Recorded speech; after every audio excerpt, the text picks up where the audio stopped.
La mirada de Jesús es liberadora, sana, perdona, reconcilia al hombre, no solo con sí mismo, sino con Dios. Y de eso vamos a hablar en el tema de hoy. Marcos, en el capítulo 1, versículos 16 al 20, narra la llamada de los primeros discípulos, pero de una manera muy sucinta. Dice que Jesús vio a Pedro y Andrés, que estaban tirando las redes al mar y organizándolas, y los llamó a cambiar de oficio, a ser pescadores de hombres. Y ellos, dejándolo todo, lo siguieron. Eso lo dice Marcos. Luego Lucas, en el capítulo 5, versículos 1 al 11, amplía un poco la historia, cuenta un poco más de lo que pasó. Estaba Jesús muy cerca al mar, se sube a la barca de ellos, la alejan un poquito de la orilla y empieza a hablar desde ahí. Luego tiene una relación con ellos y cambian dramáticamente su existencia. Pedro y sus amigos estaban pescando durante toda la noche y cuando llegaron a la orilla se encontraron con Jesús. Eran dos barcas, él escoge la de Pedro y se monta encima de la de Pedro y empieza a predicarles. Al terminar, Jesús les dice, vamos mar adentro, o sea, rememos mar adentro. Y les dice que tiren las redes al mar. Pedro, de una manera muy educada, le dice, no, Señor, nosotros intentamos toda la noche, pero no pudimos pescar. Y los pescadores saben que es durante la noche o más bien como en la madrugada donde se pesca más. A plena luz del día, pues es muy difícil pescar. Jesús les dice, tiren las redes al mar. Y es tan la producción que casi no pueden con las redes. Y tienen que llamar a otros para que vayan a ayudarles. ¿Qué tiene la mirada de Jesús? Primero, que cautiva. Me gusta Marcos porque solamente su mirada hace que ellos lo sigan, que tiene la mirada de Jesús. Por eso es importante que nosotros tengamos una imagen de la mirada de Jesús. Les voy a contar una anécdota. Esto que les estoy explicando es porque yo lo he vivido ya.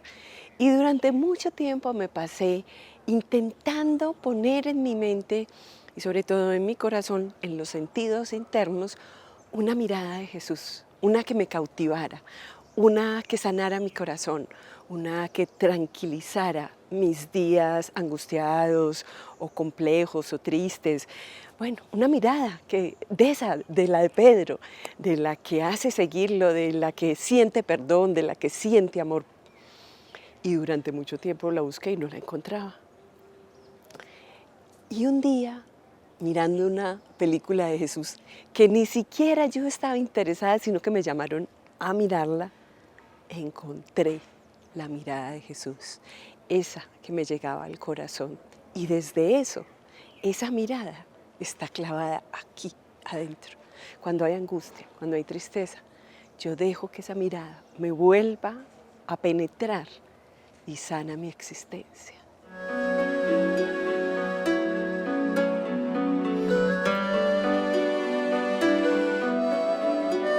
Nuestra relación con Dios no está determinada por la entrega de Dios a nosotros, porque la entrega de Dios es gratuita.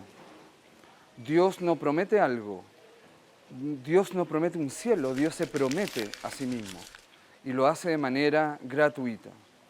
Pero sí está determinada por nuestra entrega. Dios ha hecho ya todo para poder estar con nosotros y relacionarse con nosotros, para rescatarnos, para sanarnos, para salvarnos. Pero a veces nosotros no tendemos ese puente. Por lo tanto, es importante saber cómo hacerlo. La religión a veces nos condiciona en una entrega que es generalmente llena de preceptos, de obligaciones. Nos dice por dónde tenemos que ir, incluso pretende a veces decirle a Dios por dónde tiene que ir. Pero la relación con Dios es confiar en Dios, no para ganarse un cielo, sino para vivir un cielo. El cielo no se gana, el cielo es ya quien ama, y quien ama gratuitamente. Y para sanarnos, Dios tiene que llegar a una relación íntima con nosotros. Dios nos llama amigos, Jesús nos llama amigos, promete estar todos los días en lo cotidiano y nos llama amigos. Ya no os llamo siervos, sino amigos. No hay amor más grande que el que da la vida por sus amigos. Pero la amistad, si nosotros observamos, es el único amor que nos queda, que no está regulado por una ley. Hasta el de la mascota está regulado. Por eso la relación tiene que ser libre, tiene que ser sin una regulación, sino con una entrega. Dios quiere llegar a lo secreto de mí. Cada uno de nosotros, seres humanos, tenemos 3 cerebros. El reptil, donde está el instinto más básico, el hipotálamo, donde está ese instinto también de sobrevivencia, lo mamífero, y la neocorteza, donde está el conocimiento, el discernimiento, todo eso. Y eso nos hace tener a nosotros 3 vidas: vida pública, vida privada y vida secreta. Dios quiere llegar entonces a lo secreto.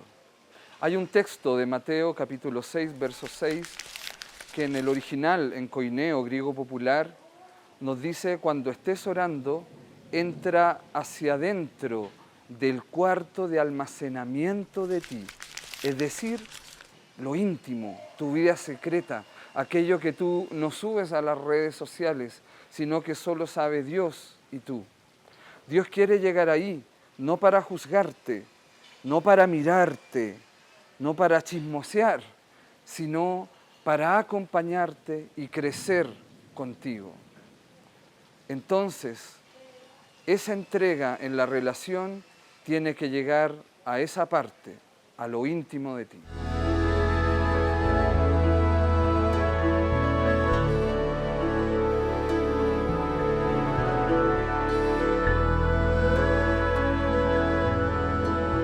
La primera parte, Jesús sana, libera, pero sobre todo cambia la existencia de estas personas y también puede cambiar la tuya a través de su mirada. La segunda parte, Jesús ve a 2 pecadores y los hace levantar. Marcos en el capítulo 2, 2 episodios seguidos. Uno, el del paralítico que es llevado por sus amigos en una camilla y que tienen que descolgarlo a través del techo para que llegue hasta Jesús. Jesús miró a este paralítico y no le dijo levántate, pues porque se suponía que él estaba paralítico, sino que lo primero que le dice es: tus pecados te son perdonados. Jesús ve la necesidad de cada uno.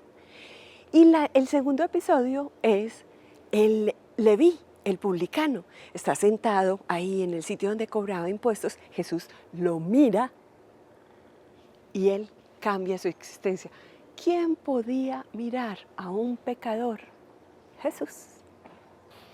Quiero que pensemos en la situación que tenía Leví, el publicano, que nadie quería mirarlo. Además, era como, nadie quería saber de él. Estaba restringida su situación social, no tenía amigos, a no ser de que fueran publicanos. Pero dentro del pueblo nadie quería estar con él, nadie lo miraba.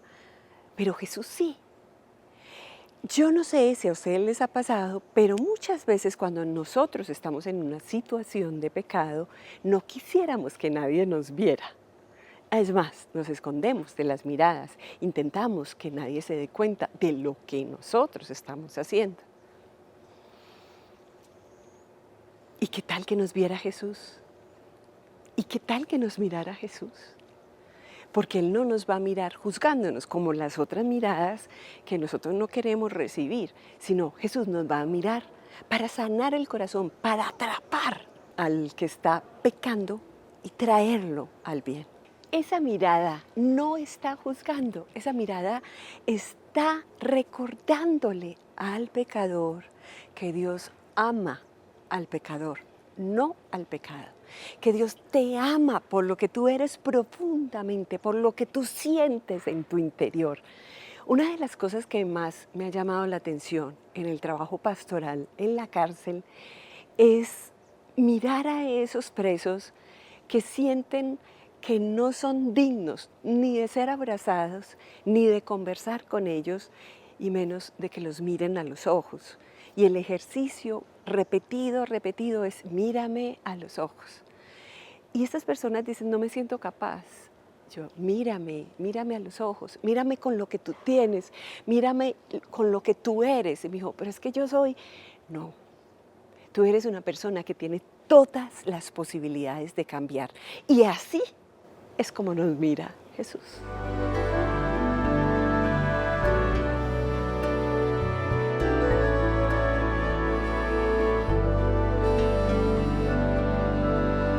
Ahora hablemos de un momento intenso en la vida de Pedro y de Jesús. Lucas, en el capítulo 22, cuando habían arrestado a Jesús durante la noche, Lucas presenta esa situación que están como en el patio de la casa a donde llevaron a Jesús, donde lo dejaron preso durante toda esta noche, y también está Pedro. Yo quiero que imaginemos el lugar, es que es importante como imaginar el lugar. Seguramente es una casa que tiene en el centro un patio redondo, como en galería, y en todo el centro de ese patio estaban con una fogata y Jesús preso, pero seguramente en una de las orillas y resguardado. Y Pedro sentado en el centro con los que estaban seguramente hablando, insultando a Jesús y hablando de él. Pedro, en la perícopa anterior, o en el fragmento anterior, le había dicho a Jesús que él lo seguiría a donde él fuera. Y Jesús le dijo, Pedro, esta noche, antes de que cante el gallo, tú me negarás 3 veces. Y evidentemente eso pasó. Le preguntaban, tú eres uno de ellos. Y Pedro decía, no lo soy. Después otra vez, hasta que antes de cantar el gallo, por tercera vez, Pedro lo negó, no lo soy. Pero observemos la situación. Pedro alcanzaba a mirar a Jesús. Jesús alcanzaba a mirar a Pedro. Se cruzaban las miradas. Yo siento como que no sé, como que me impacta este pasaje. Ese cruce de miradas entre ellos dos. Cuando cantó el gallo, Pedro se acordó de la palabra de Jesús. Salió afuera y lloró. ¿Cómo sería la mirada de Jesús? ¿Qué sentiría Pedro en la mirada de Jesús? Miremos que en realidad lo que está pasando en esas dos situaciones, la mirada de Pedro y la mirada de Jesús, es el reconocimiento del pecado y el reconocimiento del amor profundo de Jesús por él. De esas dos situaciones que se amalgaman, sale algo bueno para Pedro. Un bautismo, el llorar, el reconocerse pecador y salir de esa situación. El reconocer, se equivocó. Sobre todo se equivocó en su identidad como ser humano y como ser de Dios. No lo soy. Y el fragmento que sigue y el contexto de este texto es cuando a Jesús lo llevan a interrogar, le preguntan si Él es el Mesías y Él dice, yo soy. Jesús no tiene miedo. Jesús entregará la vida, entregará su existencia, el yo soy, sin miedo.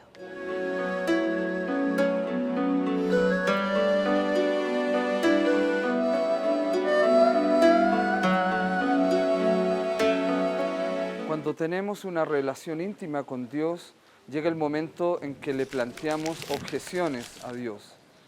Podemos enumerar 5. La primera, cuando estamos pasándolo mal en la vida. Yo no pedí nacer. Entonces, la otra objeción es, yo tengo un cerebro reptil que me hace pecar. Tú no me lo puedes sacar, yo tampoco me lo puedo sacar. La tercera, más encima hay un juicio. Cuarto, hay un maligno. Y quinto, Dios quiere redimir a quien destruyó mi vida. Entonces llega un punto en la relación en que uno se tiene que sentar a conversar con Él. Y lo que podríamos decir es que Dios no es un irresponsable. Al crear, decidió encarnarse, decidió hacerse uno de nosotros. Ante eso podemos decir que Jesús no quiso escribir una respuesta, sino que vino a vivir una respuesta. Y ese Dios encarnado fue decidido antes de crear, porque todo ha sido hecho por Él, en Él y para Él, como nos dice Colosenses 1:15 al 20.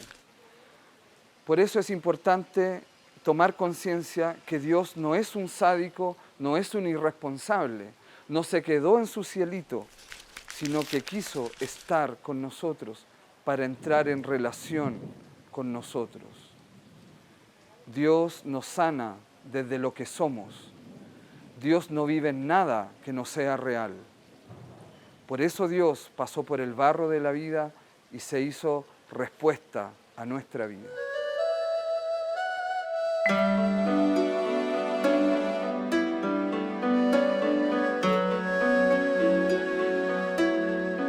La mirada de Jesús. Eso es lo que estamos viendo en el día de hoy. Cómo esa mirada, primero, cambia la existencia de los hombres, sana al pecador, lo levanta de su parálisis, lo levanta de su pecado. Tercero, le da la identidad de cristiano. Y por eso es que Pedro sale y llora amargamente. Se bautiza a sí mismo. Ese es el bautismo que nosotros recibimos cuando definitivamente queremos identificarnos como cristianos. Queremos mirar a Jesús y mirar sus actitudes para copiarlas en nuestra vida. Este pasaje de Lucas es muy diciente. Primero, Pedro quería seguir a Jesús. ¡Ay, qué valentía la de Pedro! Tener esas ganas de seguir a Jesús hasta la muerte, dijo. Pedro, no tanto ánimo, respira un poquito, respira profundo, porque vas a ver que esta misma noche tú me negarás 3 veces. Pero así somos, empezamos el camino con el Señor y a veces nos equivocamos, pero precisamente de esas equivocaciones saltamos al bautismo definitivo, a ese que acepta tener una identidad de cristiano. ¿Cuál es la diferencia dramática entre Pedro y Jesús? Pedro no sabe quién es, no lo soy. Jesús sí sabe quién es, yo soy. Pero eso a veces también nos pasa a nosotros, a veces no sabemos quiénes somos. Y en toda esta temporada de sanación, lo que más ha insistido el Señor, lo que más nos ha dicho en esta temporada es: conócete. Reconoce quién eres. Vuelve a tu corazón, a tu ser interno, a tu niño interno. Vuelve para que reconozcas quién eres tú. Me impresiona. Después de que Pedro se ha negado quién es, Jesús le enseña. No, Pedro, no tengas miedo a confesarte a ti mismo quién eres. Incluso hasta la muerte. Y hasta el reconocimiento de la muerte interna, vernos internamente muertos y reconocer que ese ser interno hay que transformarlo, hay que cambiarlo. Dicen que hay miradas que matan. Cuando yo estaba pequeña, mi papá y mi mamá no tenían que castigarme, digamos, con un golpe, una correa. No, simplemente me miraban. Y al mirarme, uno sentía, uy, ¿qué estaré haciendo mal? Y uno inmediatamente cambiaba. Pero esa no es la mirada que yo les estoy insinuando de Jesús. No tengamos esa mirada en el corazón. No, porque la mirada de Jesús para ti y para tu vida cambia tu existencia, perdona los pecados y te da la identidad que no tienes. Una sugerencia es tener una mirada de Jesús que sane. Mirar a un Jesús que te llegue al corazón y que cuando tú entres en oración cerrando los ojos veas a Jesús ahí.